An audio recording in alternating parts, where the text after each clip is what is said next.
Hey, Steve Pond. Hey Sharon Waxman, how are you? I've been a little under the weather, too much partying at the Golden Globes. How about you? Yeah, I sort of feel the same thing. It's that award season flu. Exactly. So let's talk a little bit about what's going on in the Oscar race. We had an interesting Golden Globes last night. Ben Affleck took the Golden Globe and Best Drama for Argo, and Les Mis took it over Silver Linings. Where does that leave the Oscar field right now as you see it? I I think it's very interesting and very wide open. I mean, if you go by the Oscar nominations, then Lincoln is the front runner. But it's a really shaky front runner, and I think there are a lot of other movies that really have a shot, and maybe Argo foremost among. Well, tell me why you think Argo. I mean, you've been on the record as saying that you don't think the Golden Globes matter, and you've said that this year, because they moved the date of the nominations, the Golden Globes matter less than they might have in other years. So, are you changing your mind about that? No, I don't think the Golden Globes don't convince Oscar voters to vote for any movie. I mean, it's a completely different voting body, and everybody in the Oscars knows that you don't take the Hollywood foreign press seriously.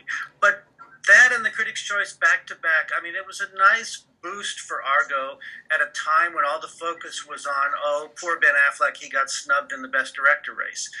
He did, but there's still life in that movie, and this year, he wasn't alone in getting snubbed, and of the people who did, he Right. seems to have recovered nicely.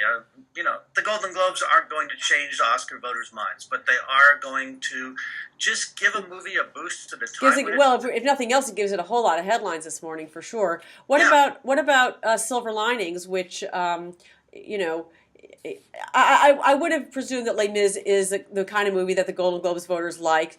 But does that hurt its chances, you think, at the Oscars, or do you still think that's a very serious contender? I think Silver Linings is a serious contender. I think that if Silver Linings had won last night, it would have hurt Les Mis a lot more than hurt Silver Linings. Les Mis Mm-hmm. winning hurt Silver Linings. Mm-hmm. I think Les Mis had to win last night to retain any kind of momentum because the Globe voters love big musicals. Right, right, right. Silver Linings will be just fine with the Academy. I mean, do you think that we're going to see a lot of campaigning right now? Because, as you say, it seems like a very fluid race and very unusual in that sense.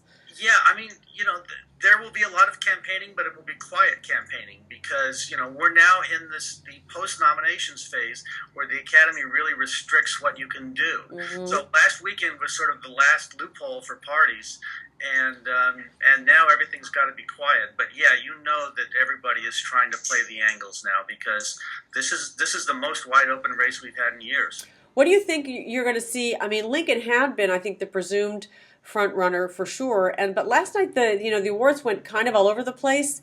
You had Anne Hathaway from Les Mis on the one hand, Daniel Day-Lewis, who we all think is a lock for Best Actor Yeah. in the Oscar race.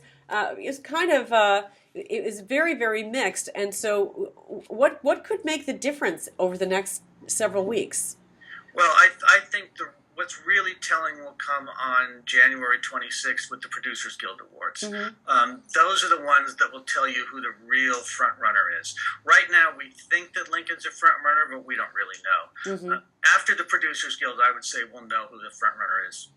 Interesting. Okay, so it's going to be a super interesting conversation to have every week, especially in this particular race. We'll check in with you next Monday when both of us will be at the Sundance Film Festival and see how things have changed since then. Okay. Thanks, See you, Steve. Sharon.